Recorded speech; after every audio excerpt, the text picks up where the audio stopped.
પ્રણામ. વિઝન જિનશાસનમાં મારો ટોપિક છે Jainism for new generation. Jainism એટલે કે જિનશાસન એક એવું દર્શન જેણે જગતને સત્ય, પ્રેમ અને કરુણા જેવા ઉત્તમ સિદ્ધાંતો આપ્યા છે.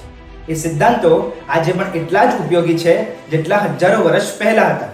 માત્ર જરૂર છે તો એ સિદ્ધાંતોને નવી રીતે નવી જનરેશનને સ્પર્શે એવા ફોર્મમાં પ્રેઝન્ટ કરવા. અને એના માટે સૌથી યોગ્ય વ્યક્તિ કોણ હોઈ શકે?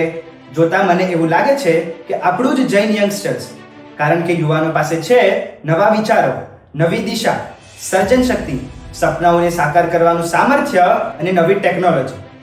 અને આના માટે જ હું લઈને આવ્યો છું એક action plan, Jainik Jain youth જગત, જે દર્શાવે છે કે જૈનિકના માધ્યમે જૈન યુથ કેવી રીતે જગત સુધી પહોંચી શકે અને પ્રભુના સિદ્ધાંતોને, જૈનિઝમને કેવી રીતે ઇમ્પેક્ટફુલી રિપ્રેઝન્ટ કરી શકે.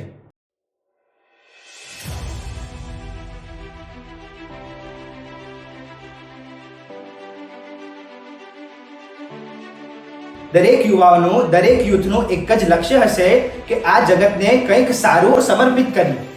અને આ નાના મોટા પ્રમાણમાં આજે આપણે કરી જ રહ્યા છે. ફક્ત જરૂર છે કે આ સ્કેટર્ડ ફોર્મને યુનિફાઈ કરવાની.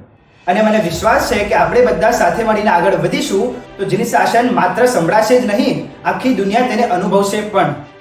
આ તો એક વિચાર થયો. આવા ઘણા બધા વિચારો 28 સપ્ટેમ્બરના રોજ વિઝન જિનશાસન ગ્રાન્ડ ફિનાલેમાં પ્રેઝન્ટ થવા જઈ રહ્યા છે. આ એક ઇવેન્ટ નથી, પણ ઉજ્જવળ ભવિષ્યનો એક ફાઉન્ડેશન સ્ટોન છે. તો શું તમે બધા પણ નિહાળવા આવી રહ્યા છો ને?